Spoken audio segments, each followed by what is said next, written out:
Hello and welcome back to the Ice Mac MMA podcast. It is finally 300 week. No more weeks of skipping episodes. No more fill weeks. No more, having to pretend like there's interesting cards. We actually have the maybe the most stacked card in UFC history coming up, and turns out a dude that's not even on the card is the person being talked about the most right now. But Alex, we'll get into that. How you doing today, buddy? Well, I was doing well until you mentioned that, but but Well, hey, so listen, go ahead. you go, Well, first please. things first, Spotify, Apple Pod, YouTube, check us out on all of those. Greatly appreciate any love you'll show for us. But a little behind the scenes peek here. We were talking about what news we wanted to hit in this episode, and I had briefly forgotten about John, and you brought it up, and I got giddy like a child, which is the direct opposite reaction of my co-star here.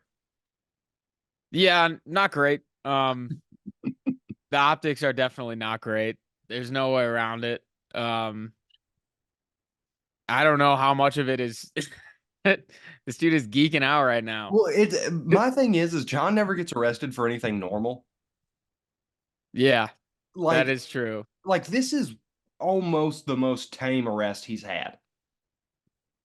Well, I mean, if he actually did threaten the life of a drug tester, probably up there with the worst of them, I would Yes, say. but like as far as like routine, like I can believe plenty of like people that are on probation trying to do that to their probation officer.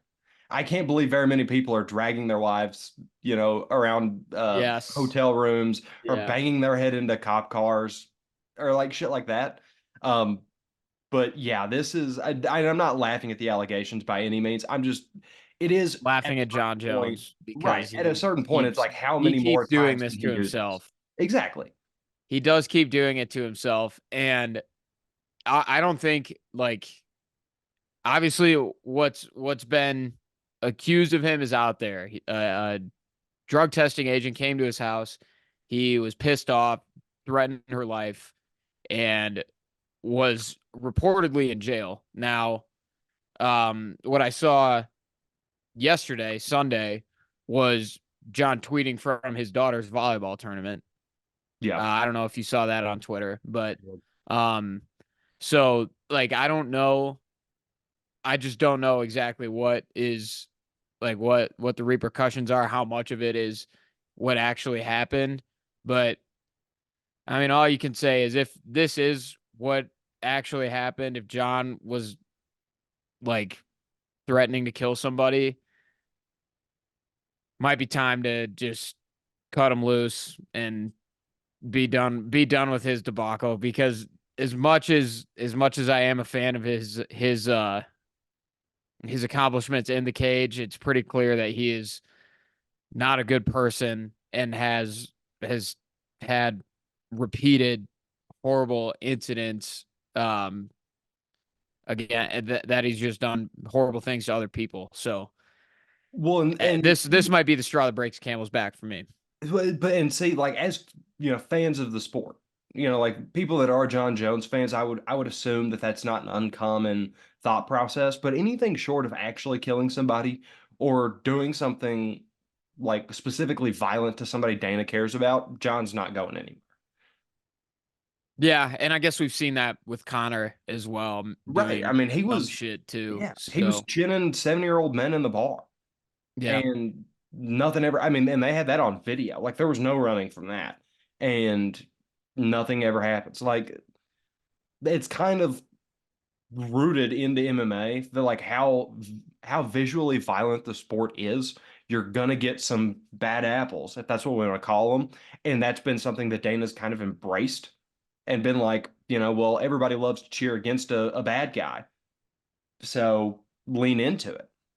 I guess. But if what is said is true, like Jon Jones is getting put away. Like that dude is going to jail for years if Yeah. he actually threatened to kill somebody. Like that's a felony, and that's Yeah. going to get you locked up for an extended period of time. Yeah. So Dana, But it might not have a choice with this. also worth saying he is a celebrity, and there's not going to be like any there's not going to be like an aggravated aspect to it. There's not going to be any planning. He was probably on something whenever he said it. So like, you can claim all this, that, and the other. Like there's a pretty solid chance he just gets stuck with probation because of who he is. Which is no, I agree with you. It really just depends on how much evidence they have against him. Yeah. You know. And if it was just her coming to his house and him saying crazy stuff and then her leaving, like kind of a he said, she said issue. Yeah, and I The mean UFC is probably with gonna have his better lawyers. history, it's definitely more believable on her end. But 1,000%. innocent until you're proven guilty. That's how they do it in the Right. United States of America. So Yeah. And yeah, we don't have to give it that much time. It is just insane how often. yeah, Also, that whole bloodline, because obviously Chandler yeah. Jones, The only normal one is Arthur. you're right. I And haven't we don't seen even, I haven't seen him do anything. Chandler's a wacko though too. and I think Arthur's fallen enough out of the public surface or public eye that like he might also not be, not to just group him in, because they're related or whatever, but like we just don't hear about him. Yeah, The other two are NFL stars and or one of the greatest MMA fighters of all time. yeah, But yeah, we can actually focus on fights, but it is very apt that Bones found a way to be in the headlines of 300. yeah. Without fighting. So, Yeah. uh let's move on. Yes. One at least good news for another one of my favorite fighters and certified good guy, Yes. Dustin Poirier. Yeah. Uh good human being. Good things happening to him. It seems like he will be getting the next title shot against Islam Makhachev. Um kind of it's I mean, this is just like the lightweight division now. You're going to get three or four different guys rotating title shots when there's a new champion coming around. This time it's Dustin. It's probably going to be Justin Gaethje next unless he loses. I don't know. I don't know where you're going with that. I'll hold my prediction until later, but Dustin announced it. It seems like Islam on social media was pretty about it too, so seems like that's going to happen. I'm excited. It's probably going to be Dustin's last title shot. If he loses, he might retire afterwards. So just hoping to see him go out and give it everything he has. Yeah, it's obviously I'm not on par with you in terms of being a Poirier guy, but it is cool to at least see him get one more shot now. I don't think he's got a chance in the fight. I mean, just to get ahead of ourselves with the predictions, but it is just a nice moment for him to be like, I'm gonna get another one. I'm gonna, go out on my shield most likely. The big thing to watch here is what happens if Islam knocks him out. If Islam knocks Dustin out, Yeah, because then he'll have KO'd both Volkanovski and Dustin. Like, does I he? mean, it's going to be the winner of Justin and Holloway, who is unknockoutable. Yeah, he'll have but that kind of creates an immovable force versus or a movable object versus unstoppable force situation, which could be insane for marketing purposes. So, I'm sorry to do this. We are kind of gassing DP up, but I do hope Islam knocks him out because that could be some really really cool aspect to add to the next title fight to get too far ahead of ourselves but not to get too far away from the root of this. Point blank, period. It is awesome to see Dustin get the chance. Yeah, and like you said, Islam Makhachev is the unstoppable force and the immovable object. Yes. He's both of them. Yeah. So Unstoppable force is him on the feet, immovable object is him on the ground. yeah, yeah. So it's gonna be a tough ask for Dustin for sure. But like you said, just happy to see him get one more opportunity. Anything can happen, as we know. We've seen crazy upsets happen before, so maybe he gets it done. But yeah, just glad that he's gonna get one more before he heads off into the sunset. Yes, 1,000%. All right, let's get into these recaps, none of which I'm particularly happy with. But we'll start with the most painful one of the bunch, of course, being Aaron Blanchfield losing to Manon Fiorot. Um, Obviously, one of our rising stars losing was inevitable. Did not think it would be Aaron. Yeah, I think it would 1-1 be is now. pretty brutal. Yeah, that was, I mean, one I almost went over over two across the weekend or the 2 weekends. But I mean, we knew Manon was good. It was a little bit of Manon maybe going above what we thought she was, and Erin playing a little bit below what we think she is, and hell, what we've seen her be at times. It was just kind of a perfect storm of not awesome for Erin. Yeah, I think the biggest takeaway is that Erin just got exposed for how mediocre she is as a striker. And Yeah. mediocre honestly might be generous. And I know Manon is one of the top tier strikers in the promotion. Um, but she was just Erin was completely outmatched. And credit to Manon too. I did not know she had that sort of takedown defense in her bag either. Like that I think that was the first time we saw it really, really tested. And she lived up to it. And when Erin did take her down, Manon got herself to advantageous positions as well. Like Erin really was not super effective outside of that one sub attempt in the first round. But the other four, it was Manon completely just stymieing her. It looked a lot like Manon came in knowing she was fighting Erin, and Erin came in not aware of who she was fighting. Because you're right, the you shouldn't be that uncomfortable on the feet when you're at this level. And like, it works for some people. Like, for example, Habib. His hands were downright embarrassing more often than they weren't. But he could also grab a hold of you and squeeze the life out of you. Erin's not at that point. Could she get there at some point? Probably not, but she could at least be that, relatively compared to the other women in her weight class. But it was not there yet. Not at all what you want to see from her in that, fight. But I do think that she'll probably hammer down really hard on striking in this next camp and start to grow a little bit more. It was just the first time that you really had to be worried about it, I guess. Well, yeah, and I was gonna say she is still 24. Yeah, like Like it's she is not close to her peak right now. I still have belief that she could one day be a champion. Like that it didn't really change. Like it was just she was fighting a way more seasoned and like more physically developed fighter. Like Manon's 34. Like she's been doing this for a while, not necessarily MMA, but combat sports for a while. She's super experienced and it's her time than anything. And Erin still has a lot of a lot of career left to make those adjustments. I think this will be good for her in the long run, just to be able to go back to the drawing board and reassess the areas of her game that need work. Yeah, I think at a certain point everybody kind of needs to be sent back to the drawing board, like you said. As good of a time as ever, being 24 years old, that not being a title fight, not something that's gonna destroy your confidence. Um, I would even go as far. You said you still believe that she could be. I will go as far to say I do believe she will be a world champ at some point. It's just not going to be as soon as maybe we thought it was. Yeah. And that's totally fine. You Yeah, get you get people like that all the time who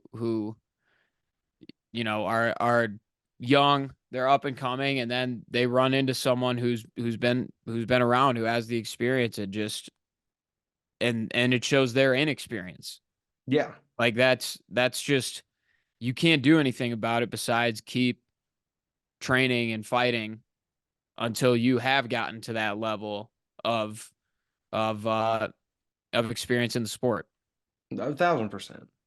With these next two fights, I almost kind of want to just group them together because they were both just like I don't feel like they're going to impact. Well, I guess Luque being possibly washed could have some impact. I don't think Buckley winning does anything, nor do I think Weidman winning via eye pokes and weird everything happening in that fight is going to matter either.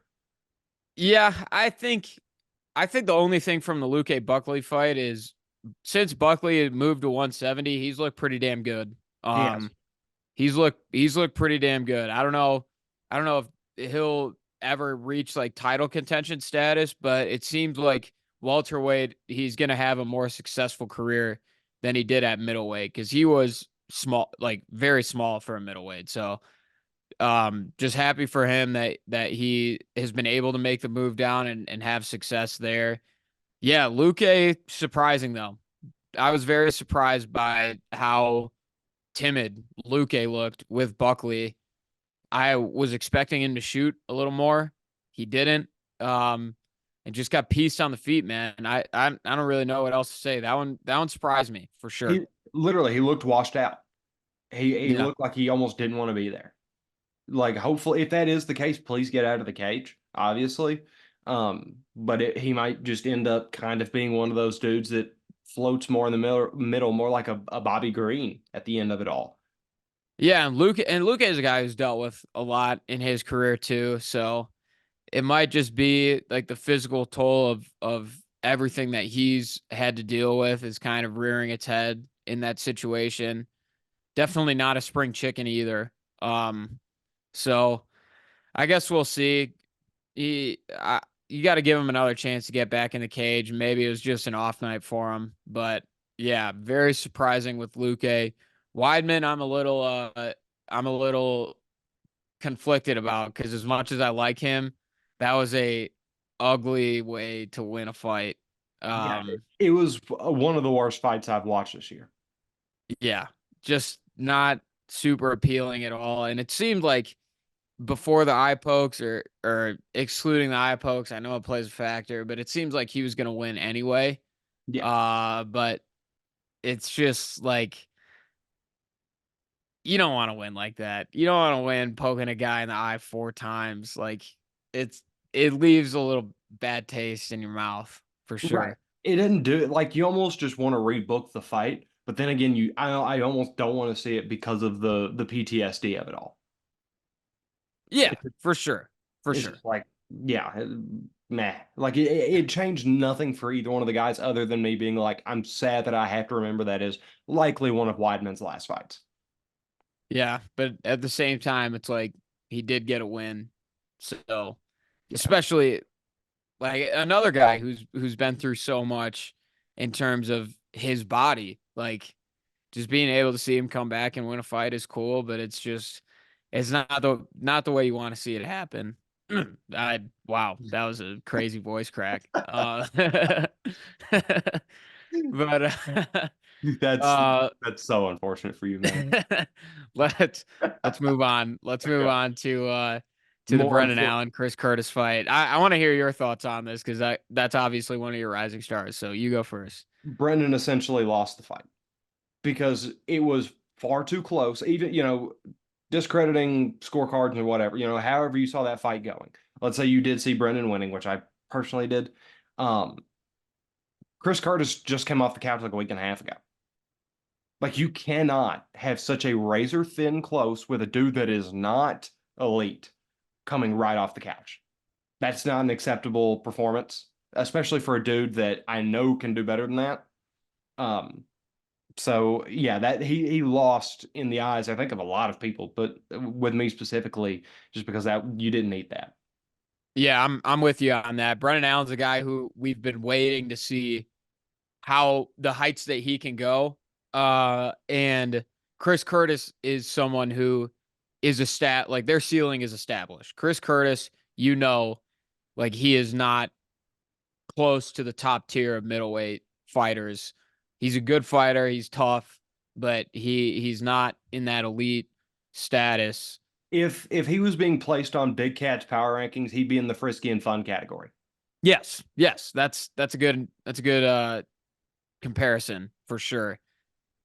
And like you said, him coming off the couch with a week's notice. And I know short notice fights go both ways. Like I'm sure it's tough for Allen to adjust to Chris Curtis and learn about that so quickly. But if you are kind of who you say you are, we've been saying he is, that should be light work. Look at what Islam did to Bobby Green on short notice. Like, and I know Islam is in a class of his own, but it's the idea that if you're one of the best fighters in the division, it shouldn't matter who's in front of you. You should be able to make it look easy.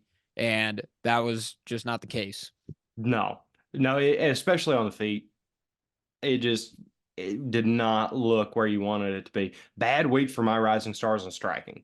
We'll say that because Yeah, not well, we're starting to have some issues with our rising stars in general. I mean, I had the Almeida crotch sniffing yes. debacle against Curtis Blades. That was pretty tough.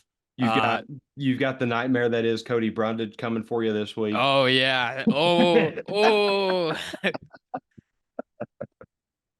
All right. Well, now that we're talking about the 300 card, let's just dive into this thing, man, because we've got what 13 fights on this.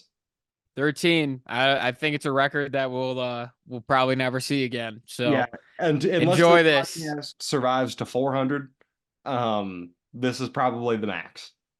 Yeah. So and we know where we have to, we know you got to start with Cody and Davis and Jackson. So how about you give us the breakdown of this So fight? obviously not the first time this podcast has seen this book, but I wanted to have it in my hand for this first fight, just to bring me a little bit of peace as I say Cody's going to starch Figgy, um, which is, by the way, not what I believe, but I will happily take a loss on my record if it means that if Cody were to win, I don't miss out on that. You know what I mean?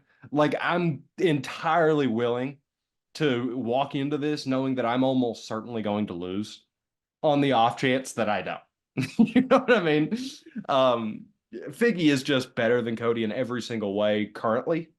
Um, Scared of Cody's chin just falling off of his body before he even gets touched. Scared of I'm scared that he's probably going to lay down his gloves after this fight, which would be what I think is going to be 3 retirements in the first 2 fights.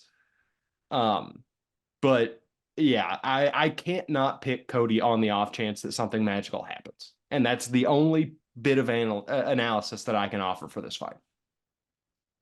I knew that was coming. Yeah, of course. I just wanted to hear you talk yourself into thinking Cody was gonna win this fight. I do And not I think know I'm Cody's going to setting win this myself fight. up for if he somehow wins, I'm gonna get crucified next week. But it's Davison Figueiredo. And like Yes. you said, Cody is probably the most chinny fighter in the UFC right now. He's kind of dink and dunked his way to a couple wins in his last 2 fights. But Do you like my head movement there? but yeah, dude. Davison Figueiredo, 135. He's just he's just different. He is he's got crazy power. He can choke you out. He can he can just dominate. And Cody, it feels like he's kind of gotten a lot more one-dimensional since the peak of his powers, where he's just a striker at range and can't really do anything else besides that.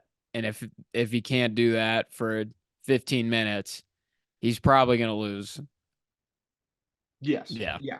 Yeah. I again, I am of no belief that Cody's actually going to win this thing. I'm just not going to not be on the train in case it happens. And I respect that. You got to stick with your guys. Yeah. You've been a day one Cody Garbrandt fan, and I respect that. But Literally got me into MMA. I can't not yeah, on the company's biggest card to date not have my guy. I know. It's just It's like me picking Conor McGregor. You know what I mean? It's yeah, like I could never do that. yeah, Like he could be fighting Cody Brundage this weekend for all I care. I would be picking Cody Brundage just on the principle of the matter. yeah. So that's where we're at with this first fight. Now we'll get into the old dudes, Bobby Old head Green battle. and Jim Miller. Jim Miller fighting out UFC 100, 200, and 300. That's pretty cool. Unfortunately for him, I don't see this one ending well. Dude, this I is don't gonna be know. like watching 2 uncles fight at the Waffle House. This is gonna be so bad. But all the props in the world for Dana at least putting it on the card because Yeah, it's a time capsule. yeah, for sure, Um, for sure. that said, I guess I'm gonna take Bobby. Like, Yeah, Sure. I Bobby hope is both. younger. Yes, and I hope both. Well, Bobby might not retire. Like he still doesn't look totally gone. Jim should definitely retire. Yeah, Jim, is on his way out, but in Jim Miller fashion, he always will pull something that surprises some people and gets himself a win. So I wouldn't be stunned if he did. It just feels like Bobby has more left in the tank and is riding a little more of a high right now than Jim Miller is. But like you said, just super cool that they put him on the card, get him 100, 200 and 300. That's pretty. That'll be a fun trivia fact in 10 years. If someone Yeah. asks you which UFC fighter fought at 100, 200 and 300. What's insane is and I don't mean to discredit Jim Miller, but I wonder how many UFC fans are going to know who Jim Miller is by the time UFC 400 is here. I bet I wouldn't be surprised if he was in the Hall of Fame. If they put Cowboy Cerrone in the Hall of Fame, I think Jim Miller will probably get into. And I wouldn't either, but it's like shoot, it's I'm trying to think of like an apt comparison. Like one of those random like 80s defensive backs that like you've kind of roughly heard of that goes into the Hall of Fame. Or like one of the NBA players from like the 50s. Yeah. It's Yeah. like, oh, Peachtree Jones is in the Hall of Fame now. It's like, oh, cool. You know what I mean? It's, um, yeah. What's the old Curly? Shane Gillis's thing about Jackie Robinson. Oh yeah. When Curly goes into the Hall of Fame, it's like awesome, I guess. Um, because Jim Miller has been a very impactful character in MMA and the UFC, but he is like he's just out of that range of being like he was never a household name in his career, and so it's not going to change when he's gone. Yeah, he's just been a mainstay, and there is something to be said with sticking around the promotion for so long. So Yeah, there's nothing wrong with being I Adonis. have no issues with him being a Hall of Famer. I think that's you know you Yeah, got to show love to the people who kind of helped build the company and stuck around for a long time. I'm here for it for sure. yeah. The Miami Heat are going to put Udonis Haslem in the Ring of Fame. Yeah, I think they already did, didn't they? Yes. Or no? Well, I think he's still technically around, so I don't know. Yeah. His spot is sitting there waiting, but Yes. it's that same kind of ordeal. So the next fight we have going on, Jessica Andrade, Marina Rodriguez. This is kind of an interesting one because Andrade been up and down lately. Marina lost to Virna, and then I think she won a fight afterwards, right? To was that the Dern fight, or was oh Uh, no, that was Andrade. yeah, I no, thought Marina I'll won her last fight. yes, I just can't remember who. I've got her sure dog up though, so let me. Michelle Waterson Gomez Oh fighting yeah, in yeah, big yeah. 2023. Oh yeah, oh yeah. What's but next? Paige Van Zant. Um, but yeah, so this one's kind of interesting and I think pretty tough to predict actually because you just don't know what you're gonna get out of either of these women at this stage. At the peak of their powers, like they can beat anyone outside of probably the champ, maybe the top ranked contender right now. Like yeah, that's what I would say for either of them. But to me, I'm just gonna go with who is more well rounded, and that's Jessica Andrade to me. Um, Marina got absolutely dominated by Virna just because, and not even like getting subbed. She just was getting laid on yeah. for 15 minutes. And I know Andrade has some pretty good grappling skills in her bag. And I'm going to lean on that. She has championship experience too. And it's not to say Marina isn't good because Marina beat the girl who's fighting for the belt. Yeah. She beat Yan Xiaonan. Like that aged super, super well. Uh, but I just don't know if I can rely on her to be at that level, especially against someone like Jessica Andrade. No, well, and I'm also kind of the mind of this that like I don't think Marina is as bad as her Virna fight was, and I also am pretty confident that the Andrade fight against Dern was fool's gold. Like, there's no way she just magically came back to life. It was pretty bad running up before that. So just, I mean, just based on the mean of what we've seen out of both of these fighters over their last five, six, seven, I think I just have to take Marina because she hasn't destroyed my confidence in her yet. There were some of those Yeah. Andrade fights were horrible. No, I agree with you. This like I said, very tough one to predict. Like I can't blame you for going with Marina because it feels like the Virna fight was bad, but as you look at the big picture across the last like 2 or 3 years, Andrade has just been way more like volatile. Like she's had probably some higher highs, but God, the lows are not good. And Well, there have been several of them. and now don't get me wrong, the folks at Andrade, because I've got her shirt dog up as well. Tatiana Suarez, Jan Jianan, Aaron Blanchfield, those are not easy fights by any means. But you're going to decision with Lauren Murphy, like, and then after that, we're all the way back in April of 2022, which is way too far out at this point to use as a sample size. Um, and then, like you said, beating Yan Jianan, Dern prior to that, but that's 2021. I guess I'm willing to bet on the less seen aspect of Marina because the more we see of Andrade in the cage lately is not something I'm confident in at all. Yeah, I guess. It's just tough to predict. And I've always been kind of an Andrade guy. I've always gravitated towards her just because I like how dynamic she is. I like how she like brings the action, sometimes to her detriment, as we've seen. Um, Marina feels a little more tactical um in the fights that I've seen of her. And yeah, it might just I don't know why I'm getting so hung up on the Virna fight, but I just can't get that like out of my brain. And Because it I'm was a worried that and I'm worried like that's gonna be what Andrade tries to do is just spam takedowns and try and choke her out. She just looked horrible on the ground, and I don't know. I don't know why that's like the sticking point for me, but it kind of is. because it was such a memorable visual.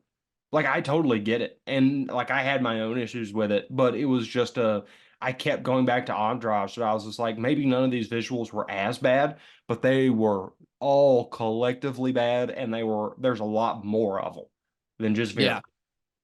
Yeah. So I couldn't get past that. Did two different mountains that we're trying to get past. Um, and if you're trying to pick your winner by who you think is less washed, it's you're on a bad foot with a fight. I don't know if they're washed necessarily. They're just not. Well, Marino was never a champ. No. Andrade is not getting back to that. They're they're in the same tier of like probably top five. I would say maybe like 4 through 7. They're in that range of straw weights to me. Uh, and I Yeah. think if they fought 10 times, it'll probably be 5-5 to Yeah. me. I think this is a really close fight to pick. I don't feel confident either way. That's my gut reaction is Andrade really. One way or the other, this is not a fight you include on your betting slips. No, No, not no. by any means. But if you want to earn a little bit of money, you should probably toss it down on Money Moicano because I, Two to one dog. just what? Yeah. To kind of skip the preamble, I do think he's beating Jalen Turner. Jalen Turner is way too inconsistent for me to feel great about, and Money Moicano's looked great. Yeah. Well, and I'm guilty of riding the Jalen Turner hype train until the wheels literally have completely fallen off. Yeah, and I think they skidded are down the falling off. I-9. I mean, it's been Uh awful. yeah, Moicano against guys like Jalen Turner, I think he makes it look pretty fairly easy. Yeah, Like with a guy at his level of grappling, like there's only so much you can do when you don't have much of a striking game, but you can grapple the hell out of anyone. Jalen Turner is below that level. yes. Jalen Turner, I think, is going to get a rude awakening when Moicano gets him onto the mat for sure. Yes, I this was So I didn't find this card particularly difficult to predict. Like I think most of these fights on here, I had a pretty good sense of, like gut reaction plus your mind, of both kind of pointing to a certain person. This fight was the quickest I've ever, or at least of this card, of being like, Manu Moicano, move on. Yeah. And he is a 2-1 underdog. So get rich, kids. Yeah, that's absurd. How is I but hey, maybe they're trying to throw some of these easy lines for folks to grab a hold of it, get them pumped up for their parlays, and then watch it come tumbling down. Because I'm sure some of these fights moving forward are gonna represent that plenty. Um, Yeah, well, people are gonna be like me the last 2 years and take the Jalen Turner bait of like, oh my God, he's so big, he's got great reach, like he can win this fight, right? and then That is not the case. I speak from experience. he just gets dumped on his head. Oh God. All right, this next one, Diego Lopez and Sadiq Yusuf. So the Diego Lopez hype train is running strong right now. I'm not entirely on it. Like, I don't think he's a world champ. Like some people seem to think that he could become. But I do think he is better than Sadiq Yusuf. This was another tough one for me to actually pick. I'm not gonna lie to you. I Sadiq Yusuf, like he's won, he's beaten like good guys. Yeah. He has beaten good guys, and I don't know if he's ranked or not. I know he's near the bottom of the rankings. I know he was ranked at some point in the last like year near the bottom, but like still a ranked fighter. I I am gonna pick Diego, but I don't think it's gonna be as definitive as you seem to. No, I do think it's going to be a fun fight, but it's like Sadiq hasn't done anything to really give me that much confidence in him. Like, do I really care about a Gilly to Don Shanus? No, I don't. Or a decision win over Alex Caceres? No. A decision lost at Edson Barbosa certainly doesn't look great, No. whenever it happened. Diego is a good enough fighter, but he's also got tons of momentum right now that it does just kind of lend itself to being like, okay, and Sadiq's not particularly great on the ground. Yeah. So it's just kind of a quick mix of like, this does not seem like a situation Sadiq Yusuf should have signed up for. Yeah, Diego, the way Diego is able to hold his own on short notice against a guy like Mavsar, who you talk about momentum. That guy is on a rocket ship right now. Beating Arnold Allen the way that he did was pretty impressive. So Diego just being able to compete with him is kind of the deciding factor for me in this one. I do think Sadiq is good.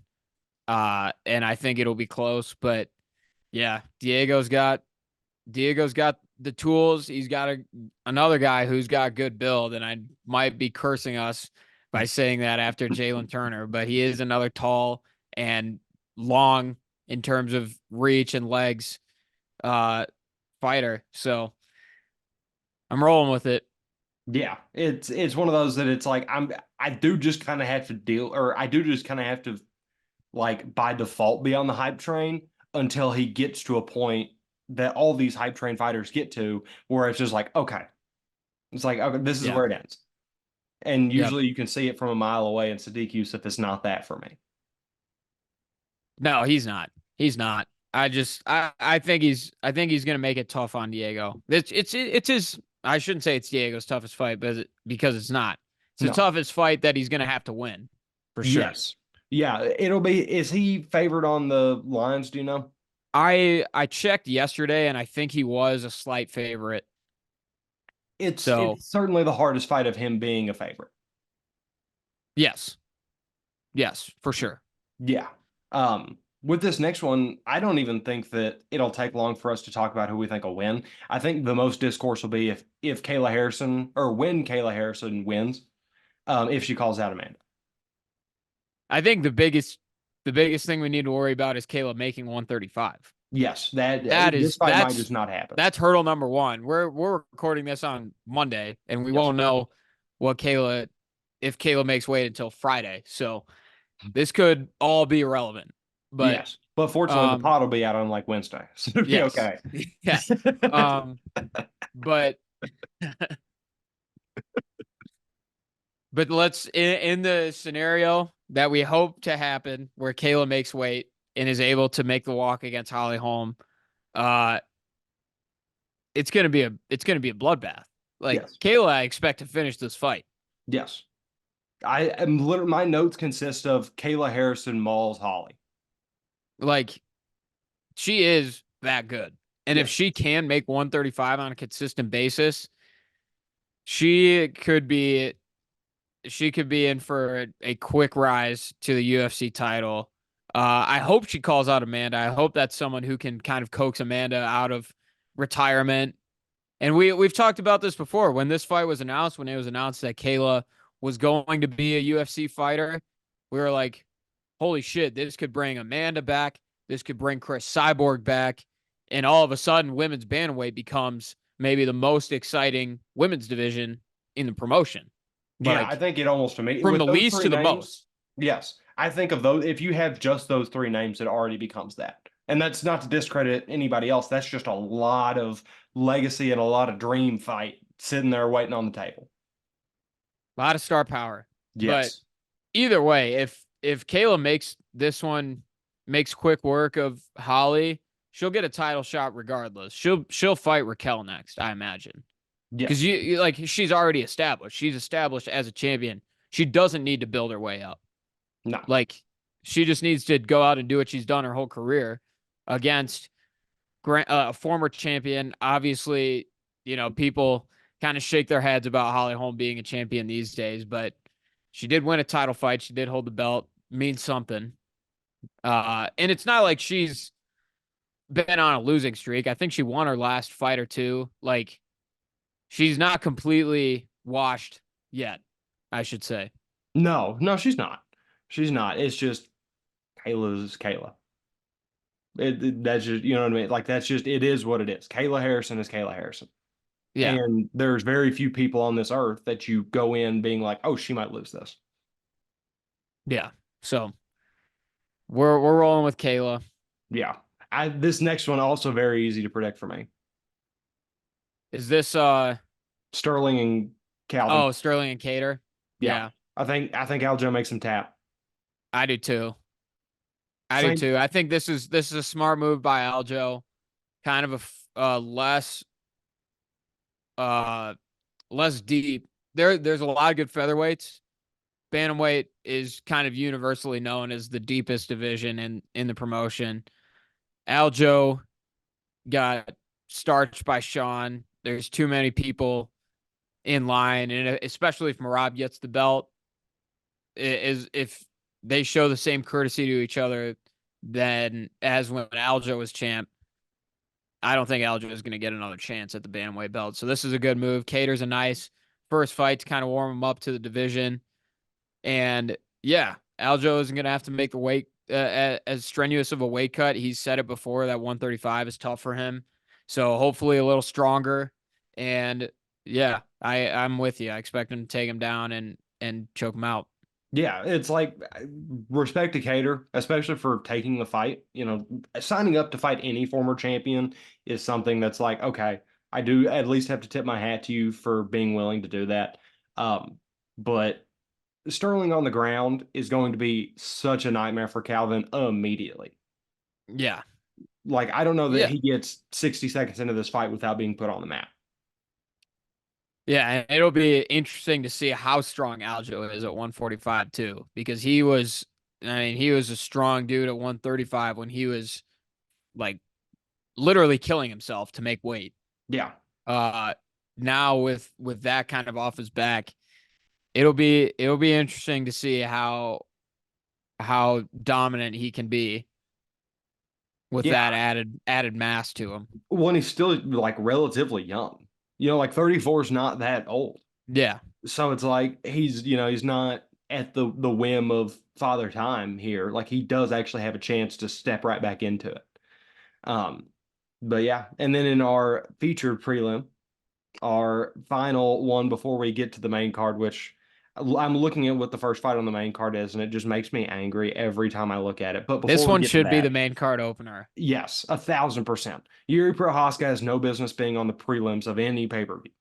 But he'll be taking some real serious competition in this fight, dude, because I am nervous for it. Alexander Rakic's not a joke by any means. That said, it's Yuri. My heart would break into 1,000 little pieces if he loses again. I hope he does some crazy stuff and gets back on top. Well, the good thing that Yuri has going for him is that this is Rakic's first fight back from another serious injury too. Yeah, It was the Jan fight, right? He fought Jan when he hurt his leg. I think so. yeah. Hold on, let me And get. that Yeah. was like a year and a half, maybe more ago, I think. So So I have the dates up. Yes, it was against Jan. Um, May 14th, 2022. It's almost two yeah, years. almost 2 years. Almost 2 years. So he like long layoff. He's gonna have some ring rust. And Rakic at at full strength and when he was healthy and fighting, I don't know how he's gonna look on Saturday. But just another tough guy to deal with. Like 6'7", kind of good everywhere. Like he's trouble for anyone, but in terms of being dynamic, there's no one that compares to Yuri. Like No, that dude, and he's so crazy and erratic with the way that he strikes. He was having success against Alex, but his style kind of lends to getting caught off guard. That's what happened. That's how it goes. right. But Well, and typically his chin is vibranium too. yeah, yeah, Like obviously, but Alex just he punches a it's little Alex bit different. Pereira. Yeah, Right. So yeah, and he didn't even get like full-fledged KO'd either. So it's like I'm not that worried about it. I do think it'll be a fun fight because Rakic doesn't ring rust is quickly becoming a thing that I need to stop believing in, is the way I'll put it. Not being in there for that long. But surely after a big injury like that, there's got to be something. yeah. Not enough to make it a not fun fight though. Well, it's the big injury coupled with nearly 2 years out of the octagon. Like there are fighters that go a year without fighting, come back and are fine. They're not injured. Like it's the combination of being gone for 2 years and also coming back from a devastating leg injury that's just makes me a little nervous. And I'm going to sound hypocritical later, but that's Oh, I wonder where. but that's yeah. But in it really happened to Yuri too, because Yuri had a devastating injury too. First fight back, got knocked out. So maybe, Just kind yeah, of how it goes at light it's heavy. it's how it goes. Yeah, Yeah. yeah. All right. We can jump into this main card. Let's just okay, it's Bo Nickel versus Creative Fighter on UFC 5. Um, it's the funniest fight placement maybe ever. Um, Bo Nickel sub under 3 minutes. I I'll give him the entirety of the first round Okay. just to be safe. I don't think it gets out of the first though. No, but yeah, it's one of those things that if you see your sport, if you see your preferred book offering a round and a half, hammer the under. Did you see that he's the biggest favorite in UFC history? No, but well, yeah, because Minus 3,000. he's fighting nobody. He's minus 3,000. He's fighting me, dude. Yeah, of course he's minus 3,000. He is he's a monster that is literally tasked with like sparring, pretty much. Yeah. They're like, go out there and have you a fun spar, man. And then he does. And then it's over. I Bo Nickel is quickly becoming one of the easier to dislike fighters, and it's not even Yes. his It's fault not his because fault. he's not choosing to be here. He's not. It's not his fault. He's one of my rising stars, though. So I ideally, a first round finish would make me feel pretty good. Yeah. If he has to go more than 2 rounds in this fight, I'll be a little nervous for like when he actually fights real fighters. But Yeah, in 5 years when they finally give him somebody that stop isn't, giving him cans. Yeah. yeah, when they're like, all right, now you're ready, Bo. You remember when Cejudo was like he could win the title in his debut? And then they're like, you know what? He's gonna do 18 months of Cody Brundage fighting. Let's move on. Let's move on to the people's opening opening fight on the main card. This is probably the people's main event, just based on one half of it. Yeah. But it's going to be the other half of it is going to make it a freaking awesome fight too. Mhm. Charles Oliveira, Arman Sarukian. Arman's kind of another guy who's built up some momentum behind him. Charles, one of the most exciting fighters in UFC history. If you've listened to this podcast for a while, you know where I'm going with this one. Jackson, are you with me? So I'm actually, as a favor to you, I'm not going to take Charles. Okay. Ar How is that a favor to me? because Armin, with the momentum he's on right now, going 0 for 2 in the pick'ems feels like one of those ESPN graphics. Okay. All right. So I do pretty much think Charles is going to win. Part of me does think that Armin could mess around and break. Like we know Charles is chinnable. Like he's been Yes. knocked down plenty. Armin could very well do that, and he's not bad enough on the ground to just stand there and look at him while he's down. um, like some of the other guys we've seen in similar situations. I do not by any means think it's out of the realm of possibility that Armin wins, but um, as a failsafe for you, I'm going to make sure that Charles does not go undefeated in the predictions here. No, I am with you though. Armin is going to make it difficult on Charles, but we've seen this happen. We've seen Charles be under uh underrated in the sense of like the betting lines. Like when he fought Beneil, he was an underdog. When he fought Dustin, he was an underdog. When he fought Michael Chandler, I think he was an underdog too. When he Like fought the Islam. only the well, yeah, obviously, but that's we're excluding Islam from this equation because he's different. I just But wanted to bring it up. yeah, okay. All right. But no, Armin's tough. Armin's tough. He's probably gonna give Charles the most problems out of any of those other guys because he does have a lot of grappling ability. But like you alluded to, the Charles Oliveira way is get knocked down in the first round and then finish the fight in like the second. Yes. Like that is the Charles Oliveira way. That That's what I'm that expecting. I'm expecting him to get kind of beat up a little bit, but he always finds a way to turn the tables and except against Islam. yes. But But well, and you can define Charles' title reign with 5 words: knock down, stand up, finish. yeah, yeah, That's how every one of his, even against Mike, dude, even whenever he yeah. won like he was out of there. I'm still one of the tinfoil hat people that says that he was knocked out, but then he got woke back up by punches. Like, because it really did look like he was very much not on Earth for a second. That said, yeah, Armin again is good enough on the ground that he is not just going to stand there and stare at Charles and be like, "Get up so I can punch you again." Um, but Dubronx is just Dubronx. Like Yeah. one of the rare dudes that really is not that has come along so much more in the second half of his career that and something about that is just very hard to bet against.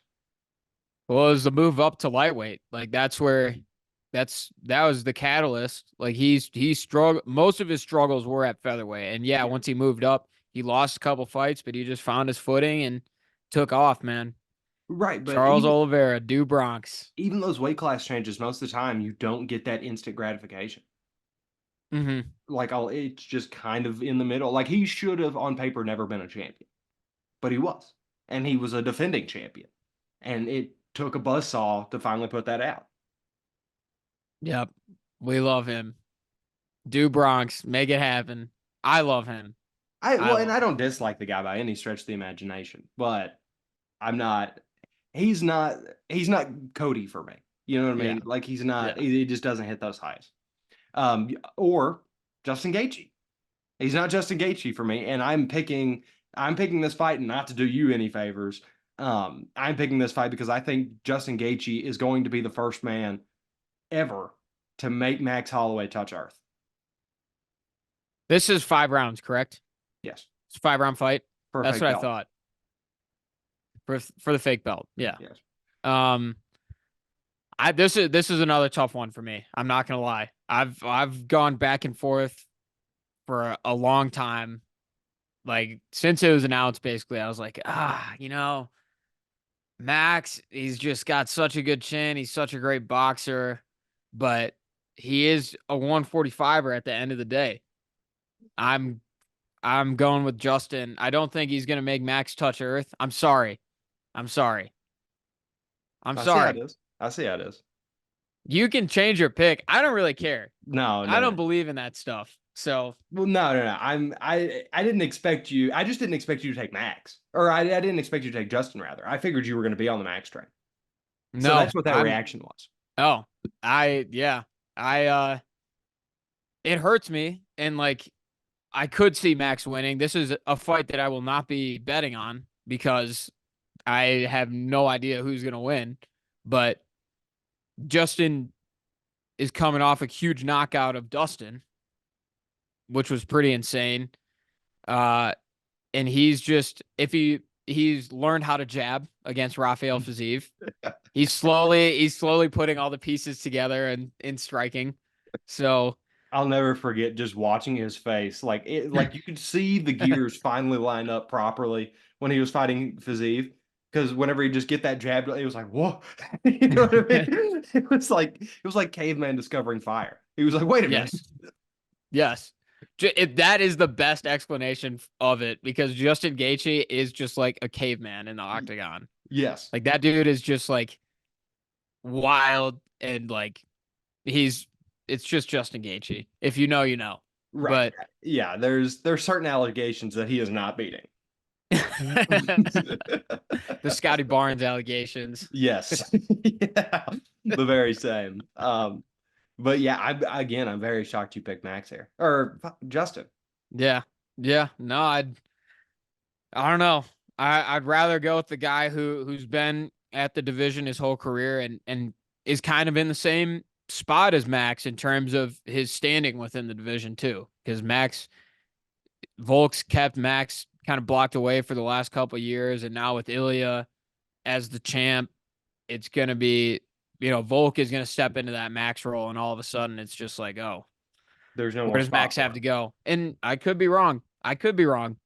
We could be wrong, but yeah, I don't have any reason to not side with Gaethje here. I don't think he'll knock Max out though. I think this will go to the distance, and it'll get fight of the night, obviously. So Yeah, it's already probably pre-baked into their contracts that they're going to get fight of the night even before ever having it. yeah, The penultimate fight, and then I guess technically the second of three title fights, the first of no, two it's actual don't even title. say technically. Don't even say technically. It is the second of 2 title fights. Yeah, but like they're pushing so hard. I wonder if they're ever going to make like a BMF weight class. You know what I mean? Like have some kind of catch weight, screwy something. That's something we can handle at a different point in time. For now, let's talk about Zhang Weili, Yan Xiaonan. Um, this is not any disrespect to Yan Xiaonan, but Weili is just a different animal right now. She is, yeah, she's a world beater. The only person who's been able to stop her weirdly was Rose, which I think is crazy. Well, and even then, she hit the button right, and then obviously the second fight, but like Rose, what she was then compared to what became very soon after, that's not even the same person. Not the same at all. So, and if Whaley and Rose fought a third time, Rose would get smoked, rolled up, smoked. Like, Thug Rose, in many ways, is the Eli Manning of the UFC. yeah, kind of. She I took I down can a see that. She took down a significantly bigger fish, and beyond that, it's kind of like, She took eh. down Tom Brady twice, and after that, it's like, yeah, Yeah, it's like I don't really know what I'm watching. yeah. Except Eli Manning doesn't have a pedophile for his significant other, so there's that, or That his is true. coach. Congrats, yeah, congrats to Shout Eli out Eli for. against pedophilia. That's big. That's big of you. I'm sure he'd be very okay with us promoting that for him. um, but yeah, Whaley is different, just so different from anybody else walking around in any women's weight class right now. To be honest, like even Tina is not to what Whaley is currently. No, I agree with that, and that's Yeah, as a longtime Valentina supporter, Whaley is on a different level. The only female fighter I think that would eclipse her is Amanda Nunes, right. and she's the greatest women's fighter of all time. So And yeah, when you know, literally retired a double champ. yeah, It's like, what more can you possibly want? yeah. So Whaley, I think she'll finish this fight. I don't know Same. if it's sub or KO. It's not going 25 minutes though. That's my I'm gonna prediction. say fourth round sub to get super specific. Okay. Just just to throw it out, throw a dart out. But yeah, I don't think it goes to the scorecards. Yep. But now we'll get into the main event. I have a feeling we are not going to be in agreement on this one. We're split. We're a thousand We are percent split. we are definitely split. Well, I It's already know Alex your pick. Pereira. It's Jamal Hill. You go I'll ahead and give I'll start give us. my side first. Yeah, I'll give my side first. If you know me, you know that Jamal Hill is my guy. He's a Michigan native. One of those people, kind of like you with Bryce Mitchell, where you just gotta no, do not put that evil on me. I am by far the least Bryce Mitchell fan of my friend group. Like from my boys back home, they like would tell you that I'm a Bryce Mitchell hater. All right, rewind like a year ago before Bryce Mitchell started saying some crazy shit. Yeah, before he was just saying normal redneck insanities, I did like Bryce a lot. But now that he's like the government is controlling us, and He's off the wagon. I don't He's also off the wagon. why did I Jamal put a has also said some pretty wild shit too that I don't condone, but yeah, because your state's just sneaky problematic. Mine's like in your face problematic. but regardless, Jamal Hill is coming back from an Achilles tear. And if you remember when I was talking about this Yuri Rakic fight, I was saying I don't like fighters coming off ring rust and layoffs and injuries. That is all out the window. That's all out the window with this fight. Uh, in fairness, though, less time out of the cage, only about a year or so, maybe a little over a year. Um, but Jamal is a guy who is sneaky good as a wrestler. We saw it against Glover Teixeira. He has a very good chin as well, and that's ultra important against Alex Pereira. And I'm not saying this is a sure thing. I recognize and understand Alex Pereira could easily win this fight. He could. But Jamal is just he's gonna surprise people with his grappling ability. I think the biggest thing for him to get over is just getting back and fighting on that Achilles and maybe coming back a little sooner than he should have. That is also kind of a concern for me. But I think in terms of the tools that he has, he's a top-notch striker. He's a super good striker. I don't think he gets enough credit for that either, especially against Alex Pereira, who is the best of the best Yeah. as a kickboxer. But just overall, you take his chin, you take his striking, and you take the the large advantage he's going to have in the grappling exchanges with Pereira. I like Jamal to get this win and get his title back. And I think it's possible. My big holdup right now is how very out of shape he looks. He always looks out of shape though. I know, but like it's not it's it's like what John looked like 4 months before his fight. Do you remember whenever all that was happening? And Yeah. John legitimately looked like all he did was sit around and eat like uncooked biscuits all day. Like he looked just straight doughy.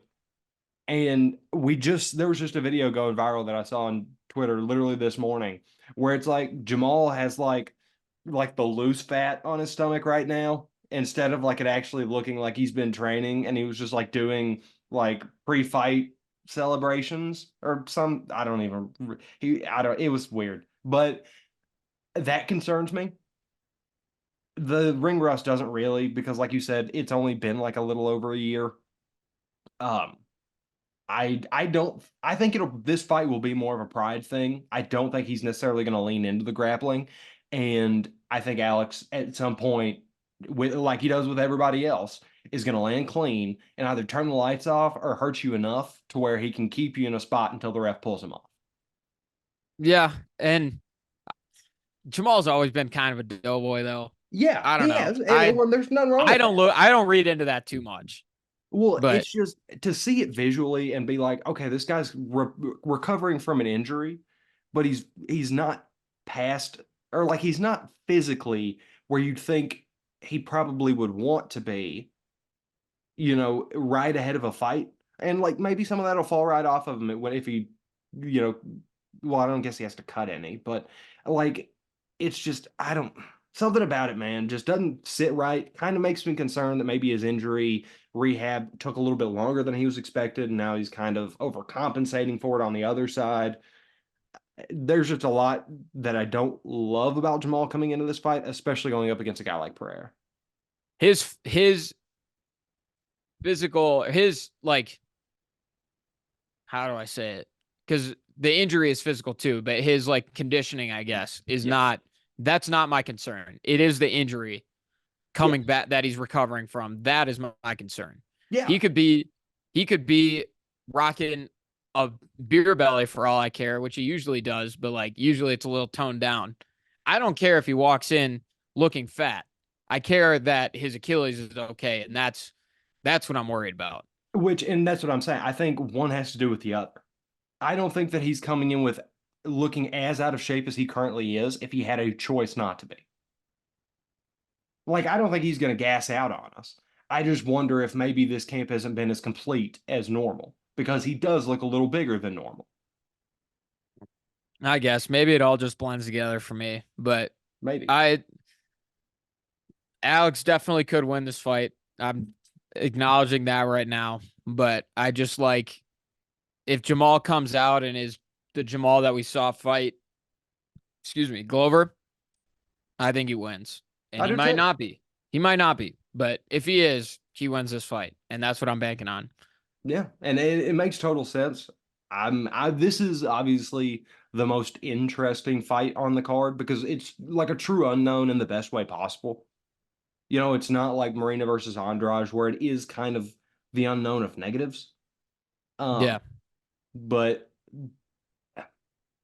if Alex wins this fight, it's because he finished it. Yeah. Probably.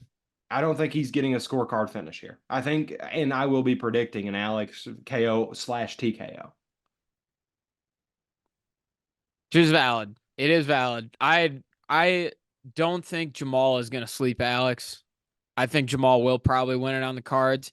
He could pull off a sub though. Yes. He could like I would be surprised if he did. I think if he does grapple, it'll be more so just for getting takedowns and ground control and just kind of limiting Alex on the feet. But he could sneak in there with a sub finish. That wouldn't be the most shocking thing. But I think yeah, I'm with you on that. I think his path is probably a decision victory. Yeah. So, Alex, obviously, we're going to have a very big episode to follow this up to get all the recaps in. When that episode comes out next week, where can they find it? YouTube, Apple Podcasts, Spotify. It's or nope, Fox 19 Jackson on Twitter. Yes, All sir. right, I caught myself. You Alex did. Eisman KGWN on Twitter. You almost pulled a Uh, me. yeah, I did. But enjoy it this weekend, people, because this is pretty historic, and we're not going to be seeing this caliber of a card again for a while. So Happy Enjoy it. 300. I certainly will. Happy 300, everybody. Happy 300. See you next week. Yes, sir.